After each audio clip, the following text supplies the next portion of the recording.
Morning student, I am Gopi Kumar Srivastava from myself Sudham D, and this is my fourth chapter of globalization in the Indian economy from economics subject. Today we are going to start a new chapter. So let's understand about this chapter.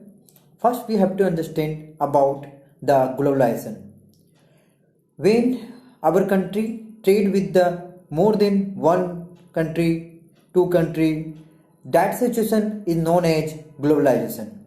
जब हमारा देश दूसरे देशों के साथ व्यापार करता है, ट्रेड करता है, जब हम ग्लोबली जाने जाते हैं, ग्लोबलाइजेशन मीन्स क्या होता है कि जब आपका देश दूसरे देशों के साथ व्यापार करे, ट्रेड करे, तो वो आपका ग्लोबलाइजेशन होता है. एंड द इंडियन इकोनॉमी, भारतीय अर्थव्यवस्था. तो ग्लोबलाइजेशन पे भारतीय अर्थव्यवस्था क्या क्या असर पड़ा, क्या प्रभाव पड़ा, क्या इफेक्ट पड़ा, we discuss everything. And we also discuss the merit and demerit of globalization and the features and importance of the globalization and how important globalization is. हमारे लिए ग्लोबलाइजेशन कितना इंपॉर्टेंट है. ग्लोबलाइजेशन मीन्स बस आपने इतना समझिएगा, globalisation का मतलब होता है ट्रेड, व्यापार. जब हम दूसरे देशों के साथ व्यापार करते हैं, जितने भी देश हैं, जब हम एक से अधिक देशों के साथ व्यापार करें तो वो ग्लोबलाइजेशन कहलाता है. ग्लोबलाइजेशन हमारे देश में 1991 में आया था एलपीजी की रिफॉर्म के अनुसार. मतलब इसे आप इकोनॉमिक रिफॉर्म कह सकते हैं. इकोनॉमिक रिफॉर्म हमारे भारत में 1991 में आया था. 1991 से पहले ग्लोबलाइजेशन हमारे भारत में नहीं था. मतलब हम लोग देश में बाहर से व्यापार करने पे दो तरह का टैक्स लगाया जाता था, जिसमें हम लोग टैरिफ कहते हैं और क्वाटास कहते हैं. मतलब यहाँ पे जब हमारा देश आज़ाद हुआ था 1947 में, उसके बाद से लेकर 1991 तक, देखिए इस बात को समझने की कोशिश कीजिएगा, 1947 से लेकर 1999 के बीच में हमारे देश में ग्लोबलाइजेशन नहीं आया था. ग्लोबलाइजेशन का मतलब यहाँ पे ये होता है,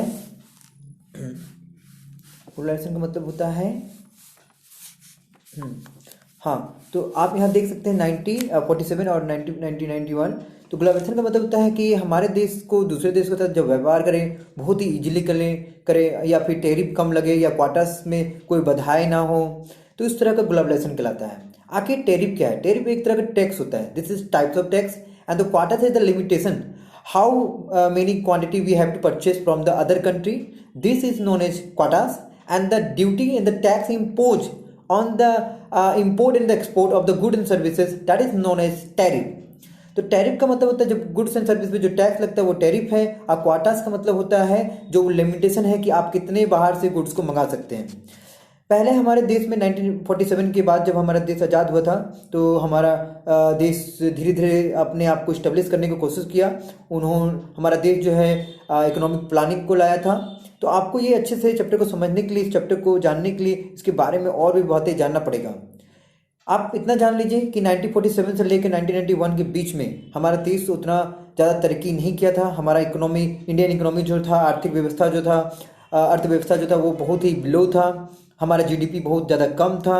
जीडीपी मतलब ग्रोस डोमेस्टिक प्रोडक्ट, मतलब good and service produce during the year. एक साल के अंतर्गत जितना भी गुड एंड सर्विस प्रोड्यूस होता है उसे हम लोग इंडियन इकोनॉमी कहते हैं. वो भी उतना अच्छा नहीं था, जिसकी वजह से हमारा देश ज़्यादा डेवलप नहीं कर पा रहा था. पर 1991 में एक इकोनॉमिक रिफॉर्म आया जिसे हम आपका आर्थिक सुधार कह सकते हैं, जिसके अंतर्गत हमारा देश बहुत ही डेवलप करने लगा. क्योंकि उस इकोनॉमिक रिफॉर्म के अंतर्गत हमें तीन चीज़ को जानने को मिला. वो तीन चीज़ हमारा है एलपीजी,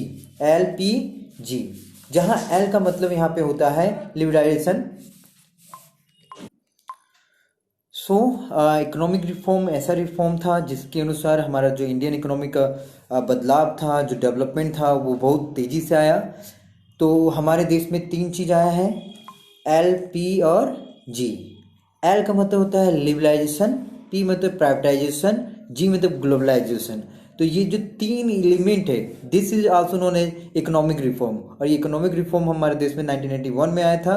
ठीक है, आप इसे याद रखें. और यही इकोनॉमिक रिफॉर्म का ये एक पार्ट है ग्लोबलाइजेशन, जिसे हम लोग आज डिस्कस करने वाले हैं. अब हम लोग डिस्कस करेंगे ग्लोबलाइजेशन के बारे में और भी डिटेल्स से.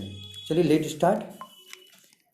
ग्लोबलाइजेशन के बारे में हम लोग समझते हैं, पर ग्लोबलाइजेशन को समझने से पहले हमारे पास एक टॉपिक है जिसे हम लोग मल्टीनेशनल कॉरपोरेशन कहते हैं या मल्टीनेशनल कंपनी कहते हैं. We have to understand this topic globalisation को अच्छे से समझने के लिए ये टॉपिक को जानना बहुत ही जरूरी है। आखिर मल्टीनेशनल कॉर्पोरेशन या मल्टीनेशनल कंपनी क्या होती है? The multinational corporation is a business organisation whose activities are located in the more than two countries, and it is the organizational form that define the foreign direct investment. Multinational corporation या company वो company है जैसे कि भारत की एक कोई company है, ठीक है, वो भारत विदेशों में भी है, अगर हमारे भारत में भी है और भी 2-3 देशों में भी उस कंपनी को है तो वो आपका मल्टीनेशनल कॉर्पोरेशन कहलाता है। जैसे फोर्ड कंपनी जो कार की कंपनियां हैं वो आपको भारत में भी मिलेगा, बाहर में भी मिलेगा। एक्चुअली में वो एक फॉरेन प्रोडक्ट है, फॉरेन कार है जो आपको ऑल ओवर द वर्ल्ड दिखाई देगा। अगर हम लोग बाहर से गुड्स को मंगाते नहीं हैं तो हमें हमारे देश में कंपटीशन नहीं होगा। देखिए, दो तरह का मार्केट होता है, एक को इंटरनेशनल मार्केट बोलते हैं जो ग्लोबलाइजेशन के कारण बनता है, एक को डोमेस्टिक मार्केट बोलते हैं जो हमारे देश का होता है। तो हमारे देश में तब तक कंपटीशन नहीं हो जाएगा होता है जब तक हम लोग बाहर से गुड्स को नहीं मंगवाते हैं। मल्टीनेशनल कंपनी का ही भी ऐसा ही कुछ काम होता है। मल्टीनेशनल कंपनी सिर्फ एक जगह में नहीं होता है, बहुत जगह में होता है, इसलिए इसे मल्टीनेशनल कंपनी या कॉर्पोरेशन कहते हैं, ठीक है। जब आपका ही कोई कंपनी या भारत का कोई कंपनी एक देश से ज़्यादा दूसरे देशों में भी और बहुत सारे देशों में भी अगर वो कंपनी होती है तो उसे हम लोग मल्टीनेशनल कॉर्पोरेशन कहते हैं। ये एक बहुत बड़ी कंपनियां होती है, इसमें बहुत बड़ा इन्वेस्टमेंट होता है, ये ग्लोबलाइजेशन को इनकरेज करता है, मतलब ये ट्रेड को बढ़ाने में बहुत ही इंपॉर्टेंट रोल निभाता है। So below the list of the top 10 MNC in the India, multinational company का 10 टॉप नाम जो बहुत ही इंपॉर्टेंट है, जो भारत में इस्टेब्लिश है।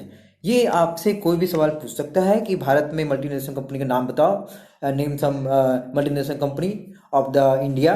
सो Microsoft corporation is India subsidiary Microsoft corporation which as we all. सो माइक्रोसॉफ्ट भी एक मल्टीनेशनल कंपनी है जो हमारे भारत में स्टार्टेड इन द ईयर 1975 में स्टार्ट हुआ था, which was American multinational started in the year 1975। ये अमेरिकन मल्टीनेशनल है, वहाँ पे वो 1975 में स्टार्ट हुआ था। IBM, Nestle, Procter, Gamble, Coca Cola, PepsiCo, Citigroup, Sony corporation, ये सभी कंपनियां जो है वो मल्टीनेशनल कंपनियां हैं, आपको यहाँ पे याद रखना है, ये बड़ी इंपॉर्टेंट टॉपिक है हमारा, ठीक है। So let understand this chapter. इस चैप्टर को हम लोग और भी अच्छे से समझते हैं। A consumer in the today world of some of have a wild choice of services and the goods before us, the latest model of the mobile phone, digital camera and the television made by the leading producer of the world are within our reach. यहाँ पे कहा जा रहा है कि इस word में कि बहुत सारा जो मोबाइल फ़ोन होता है, ये डिजिटल कैमरा होता है, ये टेलीविज़न होता है, ये बहुत बाहर के जितने भी अच्छे अच्छे प्रोडक्ट होते हैं वो हमारे भारत में भी उसका रीच है, मतलब हम लोग भारत में उस चीज़ों को ला सकते हैं, मतलब वर्ल्ड में जो भी चीज़ें अच्छी चीज़ जहाँ भी बनती है उसे हम लोग खरीद सकते हैं, हायर कर सकते हैं, ठीक है। Gone are the day when the flight and the ambassador were the only car on the Indian road। पहले जो है 1947 के बाद जो हमारा देश जो आगे बढ़ा था, इकोनॉमिक प्लानिंग को लेकर बढ़ा था, तो उस समय कुछ दो ही बड़ी कंपनियां थी कार की, उसमें एक फ्लाइट और एक एम्बेसडर थी और कोई कंपनियां नहीं थी। उस समय कंपटीशन ही नहीं था, बाहर में ग्लोबलाइजेशन ही नहीं कर रहे थे, मतलब हम लोग बाहर में ट्रेड ही नहीं करते थे। जैसे ही ग्लोबलाइजेशन हुआ तो ये कंपनियां बंद होने के कगार में आ गई, ठीक ना। Today the Indian are purchasing a car manufacturing by the nearly all the top company in the world। आज हमारा भारत सभी टॉप कंपनियों के जो कार है वो खरीदते हैं। And exactly some explosion of the brand can be seen for the many other goods. और एक एक्सप्लोशन देखा गया हमारे देश में कि बहुत सारा वैरायटी ऑफ गुड्स जो है हमारे भारत में आ गया है for many other goods, scarfs to television, process fruit shake, चाहे वो दुपट्टा हो, चाहे वो टेलीविजन हो या फ्रूट शेक हो, हर तरह का वैरायटी ऑफ गुड्स हमारे देश में आ गया। Such a wild choice of the goods in the बाजार। हमारे जो मार्केट है या बाजार जो है उसमें बहुत सारा आपको चॉइस मिलेगा। क्यों? ये ग्लोबलाइजेशन का देन है, क्योंकि आपका देश दूसरे देशों से व्यापार करने लगा है, आपका ट्रेड बढ़ गया है। सो इस तरह से देख सकते हैं हमारा जो ग्लोबलाइजेशन है वो इंक्रीज किया है मल्टीनेशनल कंपनी के कारण। In the next video we are discussing more about globalization. So this is our first video and this video is completed. Must write the question related to what do you mean by the multinational corporation or multinational company. This is my first question to all the students as a homework. and below list the top 10 multinational company. Write the name of the list the name of the top 10 multinational company. इसके भी आप लिख सकते हैं. ये 2 question आपके लिए रहेगा.